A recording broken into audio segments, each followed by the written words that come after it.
কেউ আমাকে ধরবে না, কাছে আসবে না, তোমরা মার খেয়েছো, ভবিষ্যতে আরও খাবে। পুলিশ সদস্যদের উদ্দেশ্যে এমন মন্তব্য করেছেন এনটিএমসির সাবেক মহাপরিচালক অবসরপ্রাপ্ত মেজর জেনারেল জিয়াউল আহসান। আন্তর্জাতিক অপরাধ ট্রাইব্যুনালে হাজির করা হলে দায়িত্বরত পুলিশ সদস্যদের উদ্দেশ্যে এমন মন্তব্য করেন। এদিন ট্রাইব্যুনালে উপস্থিত জিয়াউল আহসানকে বেশ উত্তেজিত দেখা যায়। আদালতে শুনানি চলাকালে শেষের দিকে বেশ কিছুক্ষণ দাঁড়িয়ে থাকেন জিয়াউল আহসান। ওই সময় তাকে বসাতে গেলে দায়িত্বরত পুলিশ সদস্যকে ধমক দিয়ে সরিয়ে দেন তিনি। এ সময় তার আইনজীবী বিচারপতিদের দৃষ্টি আকর্ষণ করে বলেন, জিয়াউল আহসান কথা বলতে চান। কাঠগড়া থেকে জিয়াউল আহসান বলেন, আমি আয়নাঘরে কখনো চাকরি করিনি, আমার নামে মিথ্যা প্রোপাগান্ডা ছড়ানো হচ্ছে।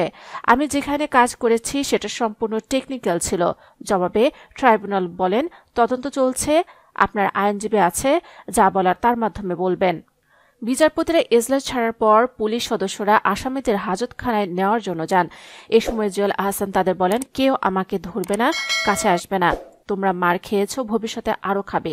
আমাকে জেলখানে কাগজ কলম দেওয়া হয় না, আমি লিখব, আমার বিরুদ্ধে যা বলেছে তা আমাকে লিখতে দাও।